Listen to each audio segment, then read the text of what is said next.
working in the email space? Put up your hands. Somehow connected with email marketing. Not on the consumer side, on the business side. A lot of people. Interesting. I thought it was going to be the odd man out up here, not really focusing 100% on social and search, but more on the email side. But what is interesting, today's world is ever increasingly becoming more and more social.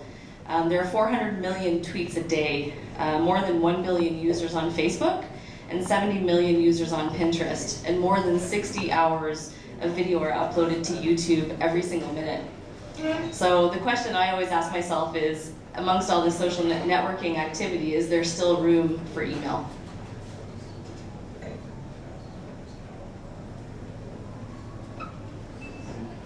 You're going to tell us the answer is yes. Just trying to keep you in suspense there. There's a guy that is currently doing his PhD at the American University by the name of Louis Hestres. His research focuses on the intersection of technology, political communication, and social change. And he posted something very interesting on Facebook recently. He basically said, email is the Jason Bourne of online apps. Somebody's always trying to kill it.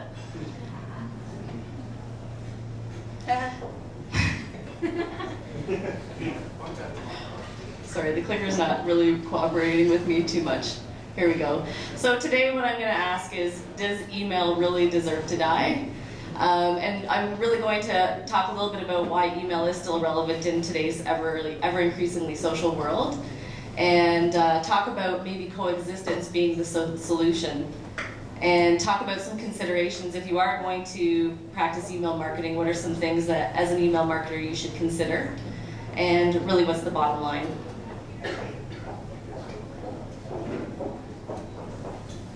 So first and foremost, why email? Email is still proven to be very cost effective when related to all other traditional and non-traditional media. It takes a much less time and effort to get out to market. If you have a very time sensitive issue that you need to communicate to your customers, email is a very great channel to get a message out quickly and effectively. There's a lot of personalization and targeting capabilities with email. So depending on the data that you're capturing and how you're capturing it, email is a very good channel for talking to your customers in a very relevant and unique way.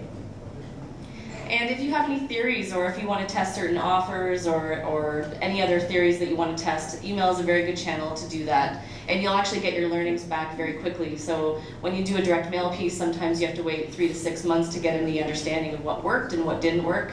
Email can take anywhere from 24 to 48 hours to get some learnings back.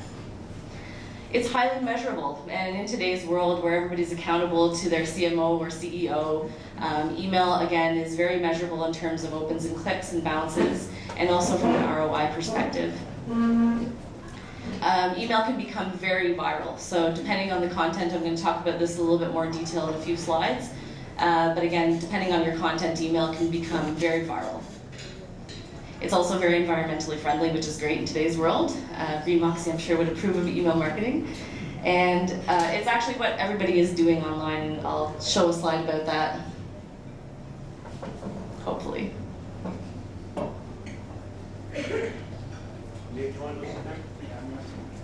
Sorry. Oh, here it is. Great, I'll just put this down then. So this is actually a chart from Exact Target. Everybody is doing it. So you can actually see that email, 91% of people are checking their email at least once daily. And Facebook comes in second with 57% checking their Facebook account at least once daily. But again, email marketing is really top of the line in terms of what people are doing online.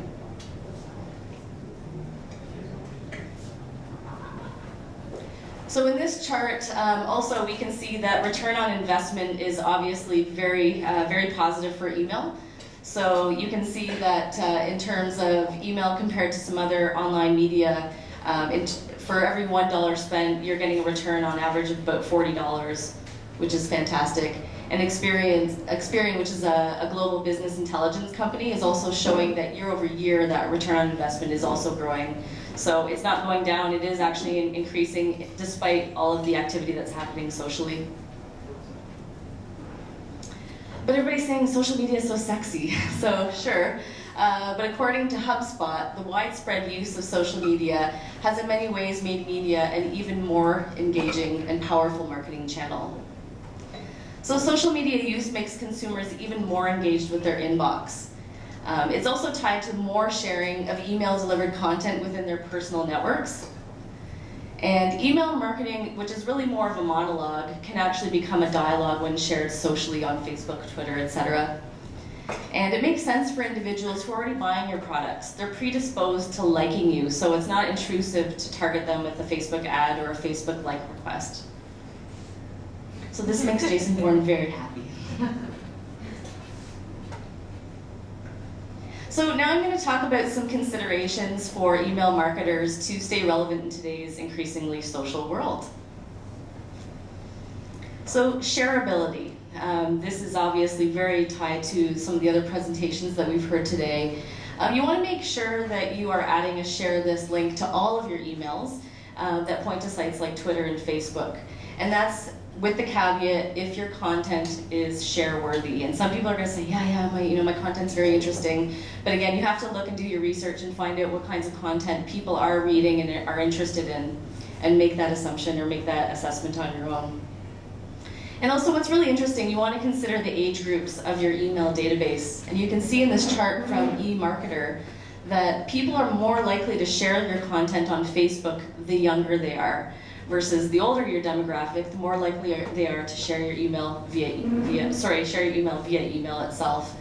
So it does definitely skew, but email again, even with the younger group, even 70% of those folks are also sharing your emails via email as well. And also ask yourself that in some cases it may not necessarily make sense to add a share this icon to all of your emails if your offer or your main objective is to drive people back to a different website or to a different call to action. So make sure you're always asking yourself what the main objective behind your email is, instead of just plastering share this icons across your email. So forward to a friend is also another way of increasing the virality, I guess, of your emails.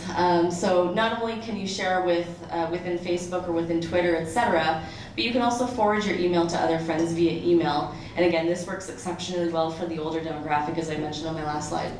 So make sure you include a link to allow your subscribers to forward emails to their own network. And there's a couple of benefits to doing this. It keeps the look and feel of your email that you've tested and rigorously looked to see how it renders across Hotmail and Gmail and Yahoo, etc. And it keeps the rendering under control. If you allow people to rely on their browser functionality to forward an email, it breaks. You also get tracking. So if you use a forward to a friend form, which then triggers an email, you understand how many people are forwarding your emails to other people. Oh, actually, if you can just go one back. So also, to that point, for people who are forwarding your emails, you want to make sure that it's easy for those non-subscribers to get onto your email list. So make sure you always include an opt-in link on all of your email templates, because some people may forward your email via their browser functionality, even if you do have a forward to a friend link. So the next consideration is to consider using user-generated content. So consider using customer-generated reviews, customer questions, or products that have high customer rankings. Include polls or surveys. Let your customers know that you're interested in what they're talking about, what they think about your products. And a really interesting stat from HubSpot is that 8 in 10 people's purchasing decisions are influenced by complete strangers' user-generated content. So this example by Uncommon Goods has actually included information prior to Mother's Day to give people some ideas about what to buy their mother, and it's included some reviews on their products and services. Here's another example by Crocs, which I found was really effective. They've actually pulled the most liked on Facebook, the most tweeted on Twitter, and the most pinned on Pinterest to give people an idea of what people like about their products right within the body of their emails. And this example from Crate & Barrel has actually pulled in some posts right from their Facebook page to their email body as well. So the next consideration is your email subscribers really want to be made to feel special. So I've given you my email address. Now what do I get in return? We're going to give you backdoor access to sales and offers and promotions. You're going to limit your content and your offers to specific segments within your database. And something you should probably do is, again, make your subscribers feel special by letting them know that because they gave you their email address or because they liked you on Facebook, they're going to get something above and beyond what the general public is getting. And this is a great example by Banana Republic, where they basically get access to a VIP or a sale before the rest of the general public does. So this actually is, Nikki had a really good slide about personalization, and there's two ways that you can interpret personalization. The first way is to put a face to the company name. So Nikki had a good example. There's also other ones that we're probably all familiar with, like Richard Branson in Virgin Mobile, or Christine McGee from Sleep Country, or Bonnie Brooks from HBC. We all understand who these people are, and as soon as we hear their voice or as soon as we see their faces, we understand who they represent and what their tone and value is. So that's one way of personalizing your emails. The other way is using information you know about your subscribers to populate your emails with good content, so imagery, words that those people will relate to. So anything you know about their preferences, their browsing behavior, maybe their shopping history, any other demographic information, the more you can personalize your emails, the better your opens and click-through rates will be. So make it fun, and this is only if, again, it's brand appropriate. Obviously there's some brands out there where this may not be relevant, but one of the drivers of the time spent with social media is games, and that's especially true for women, surprisingly or not. 53% of online gamers use social networks as their gaming platform, and emails with games or videos or interactive applications are crazy viral. They will take off, and you don't even need to promote them. As soon as you send them to your database, you'll see that people start to share them within social networks or via email. Another consideration for you, again, if it's appropriate, is to show compassion. So we all know, I remember a couple years ago, I think the only example I could think of just before was the guy at home in his underwear. I don't know if anybody remembers that campaign. But basically, any charity or humanitarian causes tend to go crazy, like wildfire on social media. And email's a really great way to let your email subscribers know what causes you find important. And in this example from Nestle Purina, they actually encourage you to go online, enter a PIN from the purchase of any one of their products, and a donation to your pet charity of choice would be made. And probably one of the most important considerations for anybody doing email marketing is to get mobile. So design with mobile in mind, and go responsive design even better. And this is a really great image from the unveiling of the Pope. I'm not sure if anybody else has seen this before, but it's the same place, the same event, 8 years apart, and it is very illustrative of the way that the world has changed. I don't know if you can see the one guy on the bottom right with their flip phone documenting the event, and basically the whole audience is full of lights with everybody capturing the event of the unveiling of the Pope just 8 years later. Responsive design. So 41% of all commercial email is opened on a mobile device, and that number is expected to grow to 50% or more by the end of this year. And what Marketing Sherpas reported is that there's more than half of email marketers are not designing with mobile devices in mind. Yeah. Nope. So marketers that are not designing for mobile users, they're missing the boat, basically. So the bottom line here, email and social media like Twitter and Facebook, which is really what I focused on, really do different things, and it's important that we differentiate what the strengths and the benefits of each of those are. So Twitter is a really good tool for creating a giant social conversation. It's really great for injecting ideas into the public domains about a very specific idea. Email facilitates a one-to-one or a one-to-many communication. And when the message lands in your inbox, it's there and available whenever you want to get to it. Whereas tweets or Facebook posts are very fleeting. So they drop out of view within a few hours or even a few minutes. So what's really important here is the synergy between social media and email. Social media is a great amplifier to your email marketing campaigns, and it's basically free, or it can be free. So when you look at traditional TV, print, direct mail, which all have very high price tags associated with them, and compare them against the Facebooks, the Google Pluses, the Tumblrs, the Pinterests, etc., which are all free, you know, it's really a no-brainer. So we can all be friends. Thank you.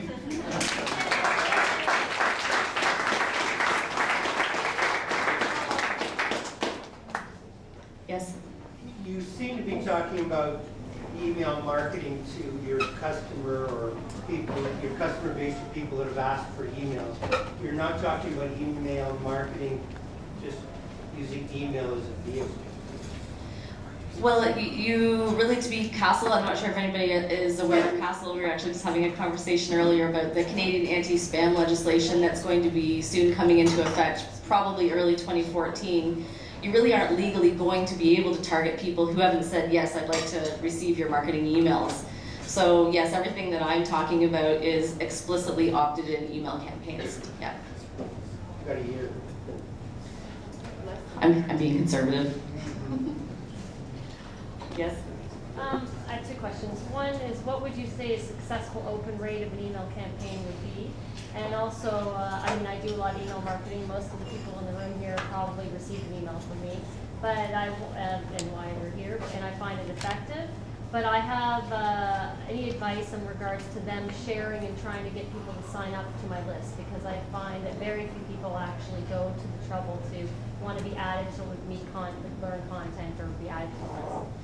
Yeah, I get the question probably weekly from my clients. What's a good open rate? What's a good click-through rate? And I have so many white papers and stats and publications that I could, you know, riddle off. What I always recommend is that my clients should set their own benchmarks and set their own objectives and KPIs. So if you have been seeing, let's say, a 15% open rate, then what can you do to your email campaign to push that higher? Because everybody's objectives, everybody's target database, everybody's demographics are different. The offers or the messaging, the content, there's so many. Hello? All right. Yeah, it's unique from one case to the next. I could give you some, you know, ballparks, but I wouldn't be a responsible marketer if I was to give you those numbers. Let's ask Deb what her open rate is. Yeah, what is your open rate? My open rate ranges between 15 to 21%. Okay, so I used a pretty accurate number. I think it's good because it's been as low as 8 to 11, 12%. So. Yeah. In terms of your second part B of your question, you want to make sure that you're outright communicating what the benefits and the value of your email program is. Why am I giving you my email? What am I going to get in return? And make sure that you honor that commitment. So if you say you're going to send a monthly newsletter with some cool offers or some value-added information about X, Y, and Z, then you better deliver on that, or people are going to continue to opt out. And when people stop reading your emails or stop opening your emails, the ISPs are monitoring that activity.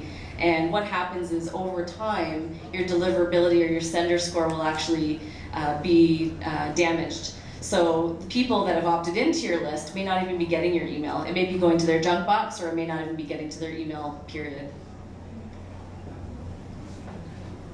Yeah, so further to that point, you could also consider some re-engagement campaigns. And if people who are repeatedly never opening and never clicking on your emails, you might have given them an incentive to get onto your list, which was the only reason they subscribed to your email newsletter.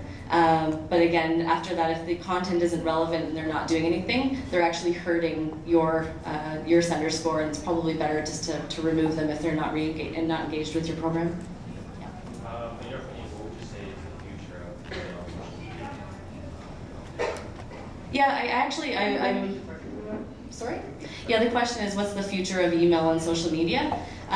It's not going anywhere. It's always going to evolve. It's never going to change, and that's why I love this business so much. What was relevant and what was noteworthy, 2 years ago has completely changed. I wasn't talking about responsive design in presentations 2 years ago. And in 2 years from now, I don't know what my next 10 slides would be, because it's always changing. But I just can't imagine that it's going anywhere, because the only change is how people are reading your emails. So people are now reading your emails on their mobile devices, whereas before they were sitting in front of a computer.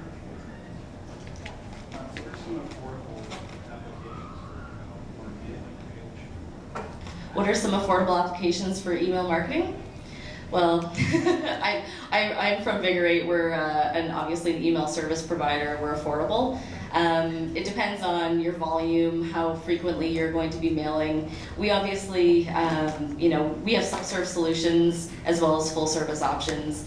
You mentioned MailChimp. They're great if you have a small list. You don't need a lot of strategy or hand-holding, but you kind of get what you pay for. So it just really depends. You're welcome to contact us and we can chat about your program. In general then, do services like Constant Contact or MailChimp help get your emails open, or the reverse? Well, the first question you want to ask of any email service provider that has your email program is how they're managing deliverability. So, and also what kind of full service hand-holding you're going to get, depending again on how much of that you really need. If you're doing your own campaigns and nobody's checking to see how many emails are being blocked by Hotmail, and Hotmail makes up 50% of your list or more, then even if it's a low budget email service provider, you're not getting what you're paying for, because half of your emails aren't reaching half of your subscribers. So you need to ask a lot of questions. Deliverability is a big one. So do they have the ISP relationships? Do they offer certification with companies like ReturnPath? I'm not sure if anybody's familiar with ReturnPath, but they're basically the global email intelligence provider, where we can show you how many people are opening and clicking on your emails and how many of your emails are bouncing, but they can complete the picture and tell you how many people aren't received your email in their junk box, or just complete the rest of the picture as to how many people are actually getting the emails that you're paying MailChimp or Constant Contact or whoever to send on your behalf. What was that company? ReturnPath. We're also a partner of ReturnPath. Just a disclaimer. Yeah. Good tips. Any other questions?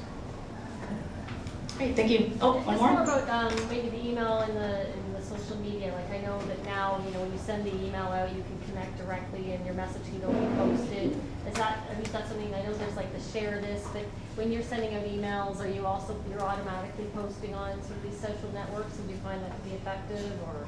I would never, yeah, sorry. Okay, so automatically are we sharing content from emails within social media? Yeah, like automatic. Like, I know when I send it out, I can share the same message directly, like, tweet this, like, my service allows me to tweet Facebook and LinkedIn at the same time as me emailing out. So I always just have a message saying, check out my newsletter, and I post that on LinkedIn, that kind of thing. Like, is that something you think is a good idea? Yeah, the platform that we use actually has very user-friendly ways of, sharing on various social media networks.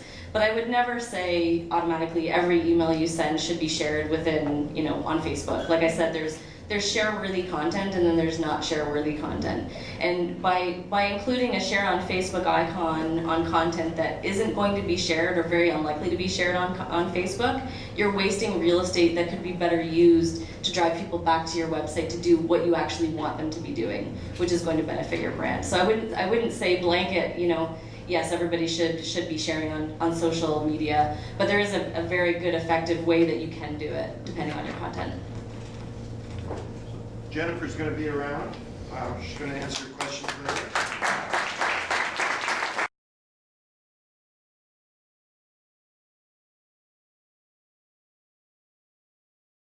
One was called Life Capture Interactive, and it started off as Life Capture Media, but then he became an interactive guy, and he sold that to Arlene Dickens, who runs Dragon's Den. She's on Dragon's Den, that lady with the white hair. He sold his company to her, and he never looked back. And then he went out and started another one in Oakville, Ontario, called Surround. And Surround is an integrated marketing company, which means he does a little bit of everything. So he does email marketing, he does pay-per-click, he does social media services, he'll run your Facebook and your Twitter, etc., etc. So he's a good guy to talk about a full picture solution. We're going to give him 20 minutes. We're going to get some knowledge out of his brain. And looks like they're desperately struggling to get set up here. Oh, okay, you want to come here? All right, everyone, Geoff Whitlock. Hi, thanks very much for waiting till the very end to see me. I appreciate it. I'm hoping that I can give you something. What I don't want to do is come at you with a bunch of tactics and things. I think we've learned a lot about tactics tonight. There's social tactics, there's email tactics, website tactics, there's any number of SEO tactics. I don't really want to come from that perspective. But just so I know how to do this, who's here? Business owners, quick. Who owns a company? Marketers? Business owners / marketers? My hand's up because I'm both. All right, so we got a good group of people. How about it's entrepreneurs? Like people who started their own company, not who has a franchise, they started their own company. Okay, so I think we're in the right frame. I don't have any agency people? Good, because I got news here I don't want you to take. So now that we know who's here tonight, who's in front of you, I'm Geoff Whitlock. I own Surround Integrated Marketing and ClipDeals.com. I started ClipDeals about 18 months ago, and I started Surround about 16 months ago. And then these are the brands that my team has won in the last 16 months of our lives, following the formula I'm about to give to you tonight. And my history is many years, many hats, many boards, just a lot of different shit, right? And I think that it really blends into a process or a formula that I want you to understand tonight. And I hope that you work with me here, because I really need you to help me fill out a few of my slides. So we'll go first. I love to get away. I'm a big nature guy. I hike the coast of Lake Superior, bike back Cabot Trail. It helps me stay grounded. Really grounded. Arctic Circle, where? Patagonia, Argentina. Just my girlfriend and I, we like to travel. It helps us stay grounded. It helps us stay connected. And I think that's one thing that all of us do a lot in life, is we get so involved in ourselves and in our own way that we never really get out of it. So I live half my life on the internet, which is the less exciting half, and I live the other half in nature. So Rob stuck me with this, with poetry. I work in something called paid, owned, and earned media. And Rob says, poem. Geoff's going to talk about poems. I'm not a poet. But I will try my best to make this make sense. Special attention is given to integration. So each channel works together, telling the greater story, achieving the greater goal.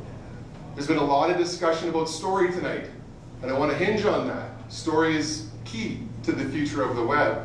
It's not about manipulating keywords anymore. It's about the story of every aspect of the brand, everywhere you touch online. But what is a poem? A poem would be the integration of paid, owned, and earned media into a powerful formula that ignites a target audience and spreads without intervention. Does that make sense? Anybody that doesn't make sense to? You put something out there, people take it on their own. That doesn't always happen, right? So we have the paid component, which we'll learn about in a second. Owned and paid media should be planned, executed with the intent of earning media. Does that make sense to everybody? Please, if it doesn't make sense, let me explain. Anybody that does not make sense to?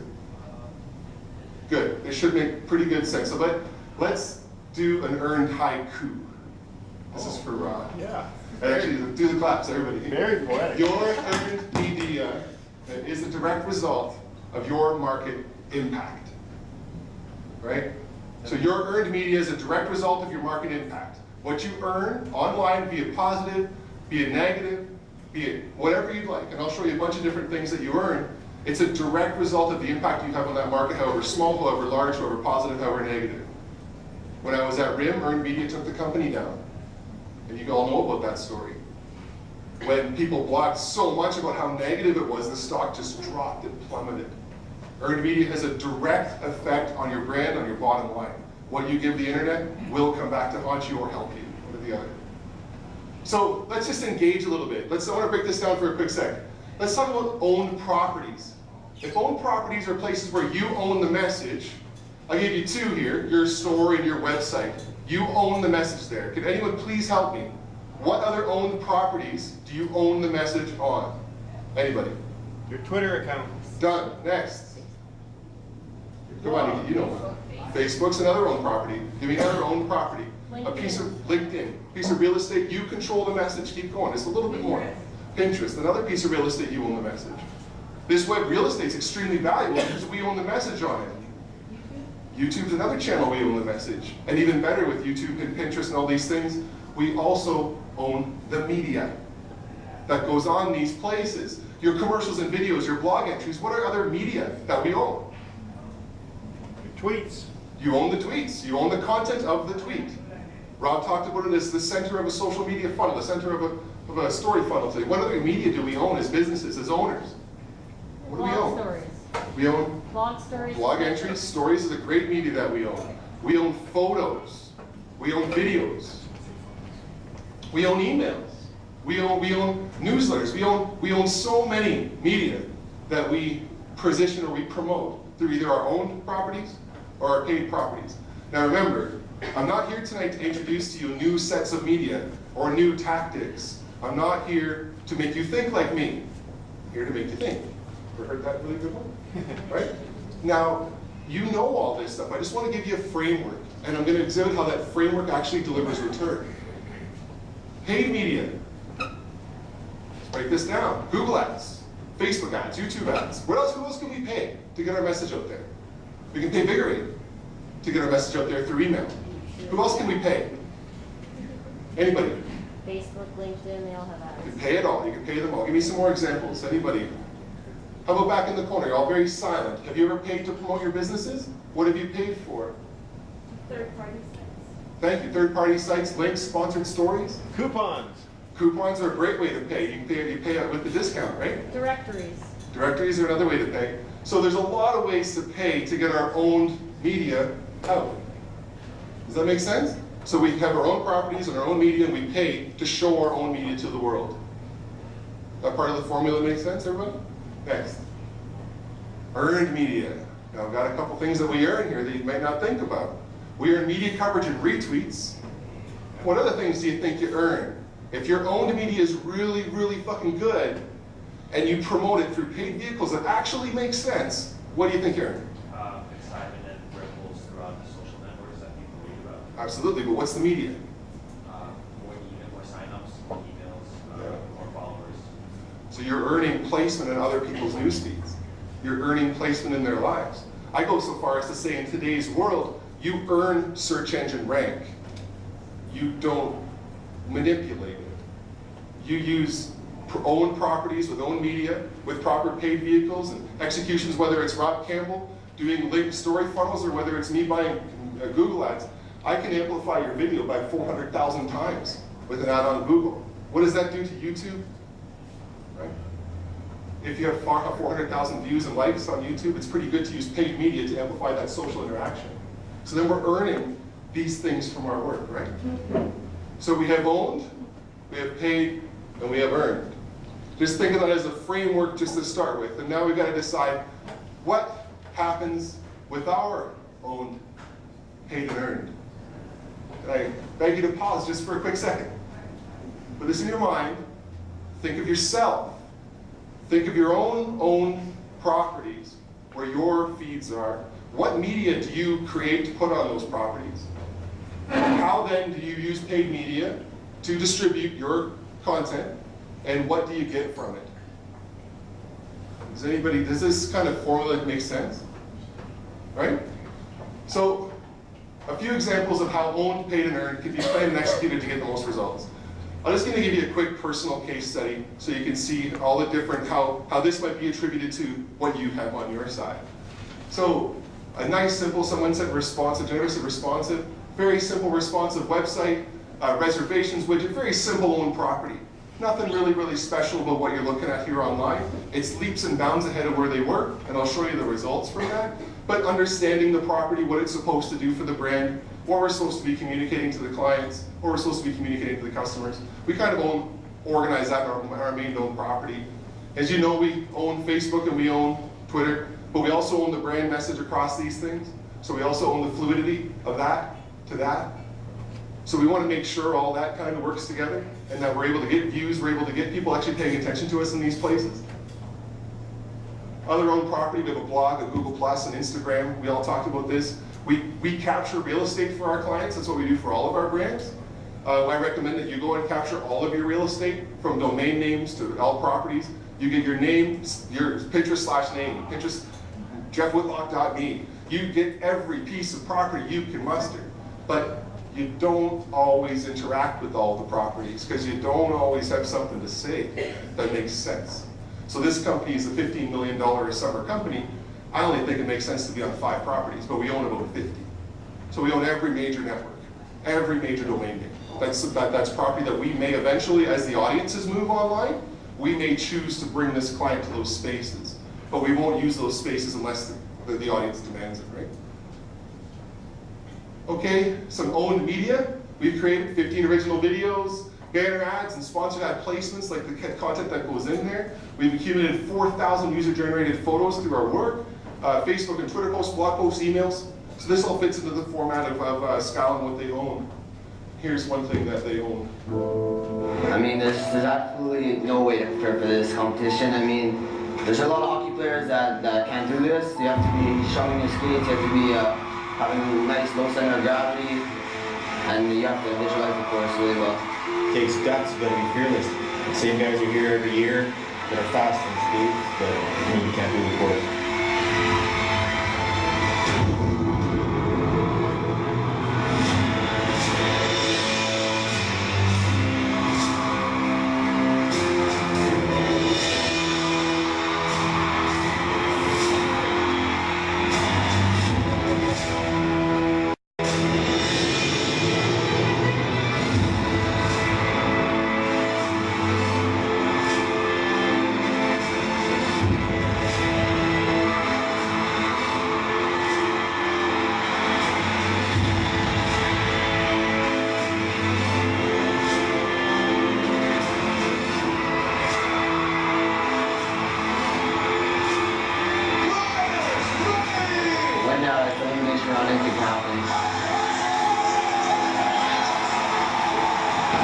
There's nothing else like this, especially for average guys. You gotta get on the course and just do it.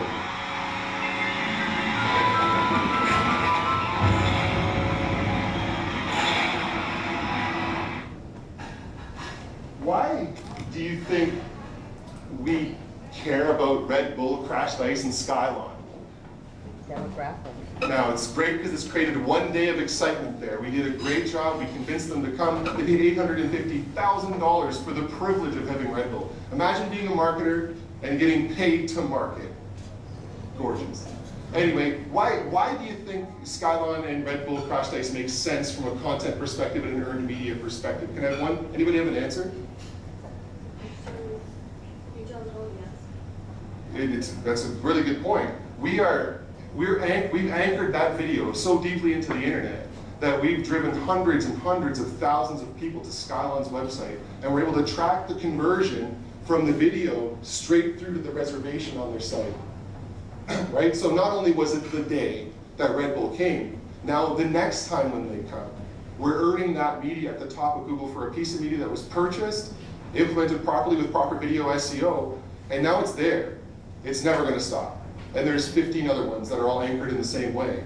So from Nick Belenda walking across the falls to having dinner at night, you find for yourself, going back to that picture I showed you, my girlfriend took all the pictures, just so you know, you stop and you think, what stories in my life can I anchor to my success on the internet? Am I just a really good talker, or do I actually know something?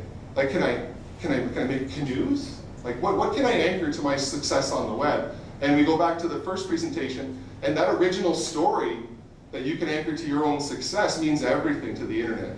It not only means everything to the web, it means everything to the person watching it. And that's the most important part of the internet nowadays. And the hummingbird, the long tail concept, you really got to get people engaged. And not everybody cares about a fucking menu of food. People care about people skating on ice, down a track, about to kill themselves. That's what they care about. We then create campaigns and we buy media. So we buy the Weather Network widget on your desktop, Toronto Star Mobile, Toronto Star on the desktop. We buy Facebook ads, sponsored stories on blogs, event media, contest journalism. Yes. With Rob, and I think that's a really important point because it's really, really cool how we can run a contest through the networks that he's done, and we can anchor ourselves in Google through contests. Email partnerships, Google ads. We do everything we can to rank, and not all of it costs a ton of money, right? It doesn't have to be expensive. What's important is it's within the formula. If you see an owned property, owned media, paid vehicle, and earned, and you can't list everything that you're doing below them, you're not going to achieve what we've achieved. 4,000 user-generated photos just from people, but this is a pretty popular model, been around from the 60s. It took a marketing company to get them to decide to share photos. Like, it's crazy. We got thousands of photos coming in of people who love to share their experiences at the Skyline. How can you collect media? How can you collect from your audiences so that you have original content on your site? These photos are first point. Everybody knows what search engine optimization is? Does everybody know what the first publish point means to search engine optimization?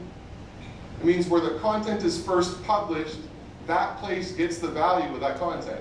If the content is replicated across a bunch of different places, the first point of publish gets the value. So the more stuff you can publish on your own property, the better. Right? So we're publishing thousands of original photos, thousands of, we have customers submitting videos, tons of stuff. From the Red Bull and the Nickel and all that, we've accumulated 20,600 or so likes on the site. But the like is not very much unless the fan base is engaged. And I want to say for business and Facebook, it's phenomenal. We can sell out a restaurant with this page. Saying it the right way, the right time. We have over 140,000 weekly impressions that are just earned from people pushing like on our photos. But just think of that. For people pushing the like button on your photo, you're earning 140,000 impressions for your brand. You're earning that. We earn first page rank under most keywords. We fought to the top of Niagara Falls. We're the only company on the first page. Everybody else is some directory site or Wikipedia or something. And we've earned 480,000 views with 0 video promotion. So no viral, right? Anybody knows how viral, if you want to ever cheat, you can get views with viral for $100. We didn't use that for Skyline. It's a big brand. It has its own properties. It has its own beef.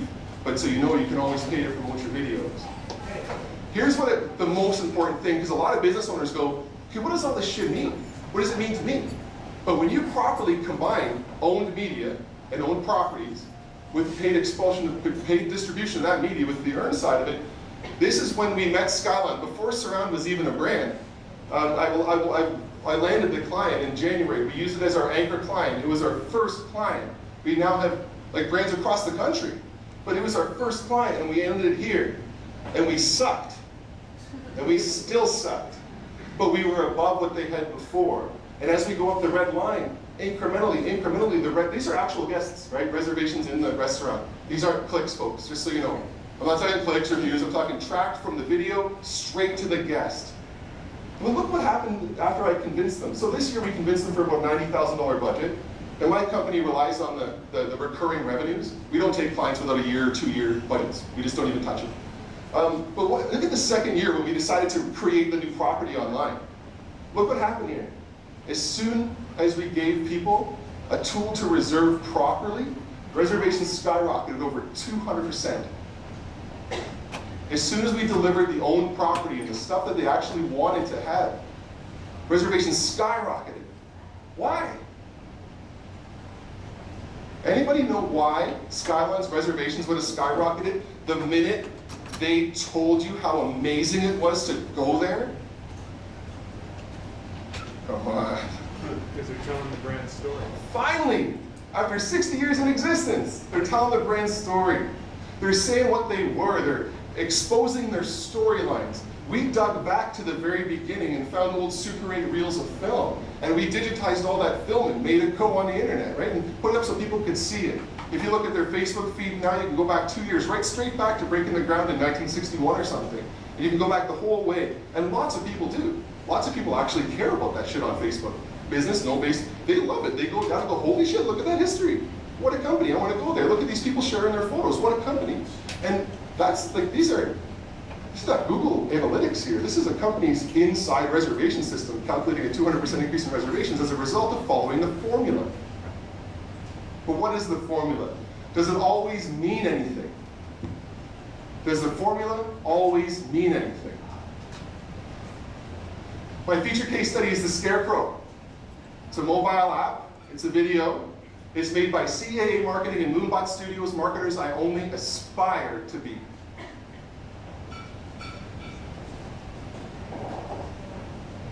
Need some sound?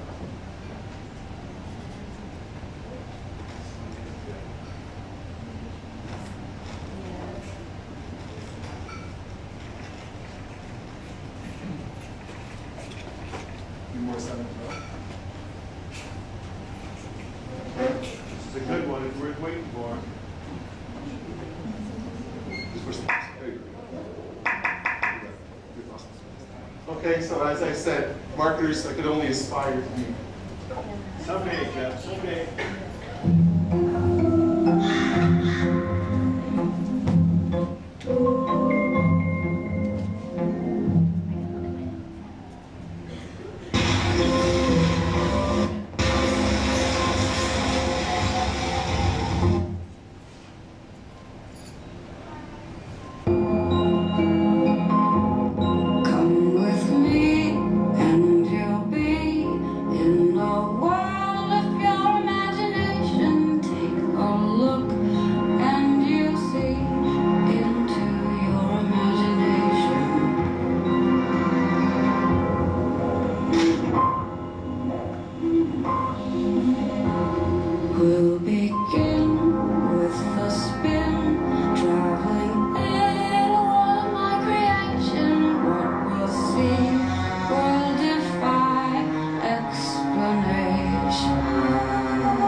How many people expected that to be a Chipotle ad?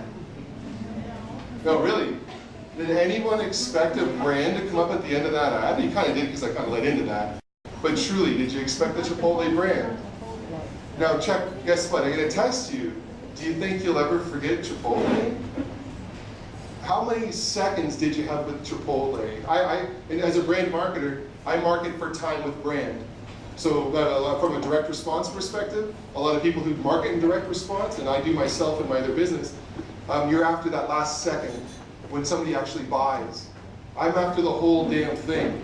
I want them to know me from the top, the middle, the bottom, the purchase. I want all of it the whole way down.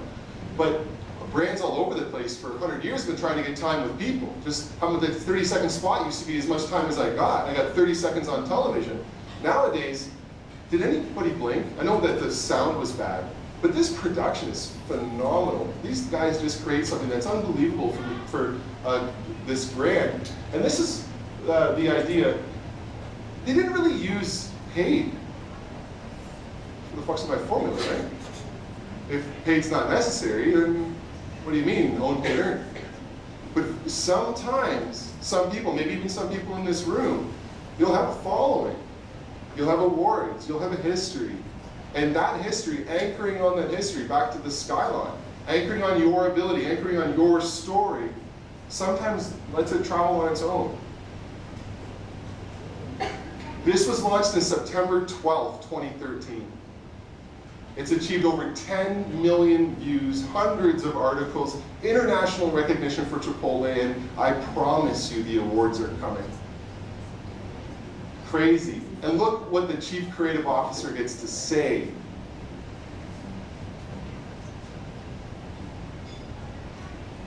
Now that you've read it, don't we all wish our amazing clients would let us think like this?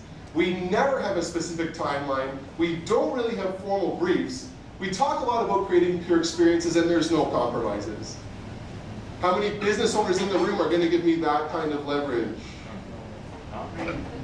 As I said, a marketer I can only aspire to be. So, the internet kind of can be poetry.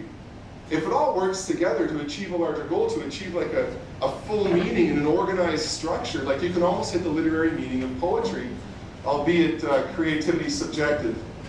And you may not think the Chipotle ad was great, but it's got 10 million views. The brand paid $1 million for it. There's no way you can do that on television. It's impossible.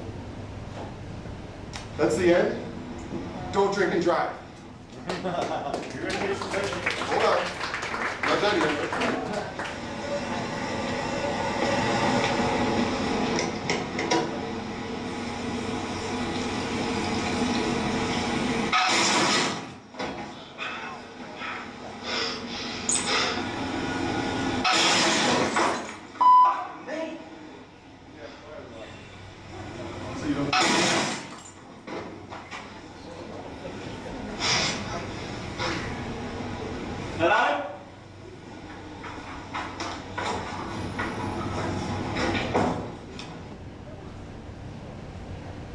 Isn't it amazing the impact different types and forms of content can have on your attitude? That's it.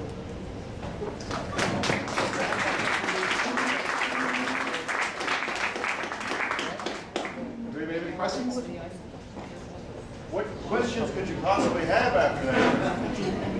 Well, like that Chipotle thing, you're talking about a cost of $1 million. What's the ROI on that? From a brand's perspective, it's global recognition. So the ROI from an ad like that doesn't lead to the direct response. So I imagine they do have a lot of direct response vehicles sitting below that, but that's very much a brand vehicle. So the vehicle's for recognition, awareness, so that the world knows who they are. And their ROI is 10 million people in the first month knowing who the hell they are, never going to forget. They're going to download their app, share their friends. Guys like me are going to show all you, and that's the recognition they get from that investment. So it's an awareness investment. It's not a direct response investment like the Skyline project. Will the YouTube video eventually pay for itself by views? Will YouTube pay that money back? See, that's a senior marketer's argument. You got, as a marketer, you got to convince the guy that, right? That if 10 million views is worth $1 million. You got to convince him of that. But 10 million views in a month, completely viral with absolutely no paid motion forward in any way whatsoever, with 100 articles globally, like that's a pretty damn good response. Not many commercials get that, and they spend a whole lot more. Out of curiosity, how many more companies are going to YouTube for creating that kind of content versus the traditional mainstream. Yeah, YouTube's your delivery vehicle, right? But you want to create content that works on that vehicle. No, but I'm asking, a company comes to you. A lot more. That's what I'm. A lot more. A lot more nowadays, because the vehicle actually, if you want to make your stuff work on YouTube, buy a YouTube promoted video post. It's not that difficult. It's cost per click. They won't even bill you if the guy doesn't watch 30 seconds or so, right? But YouTube's become the TV of choice globally. Okay. Any other questions? Thank you very much. Feel free to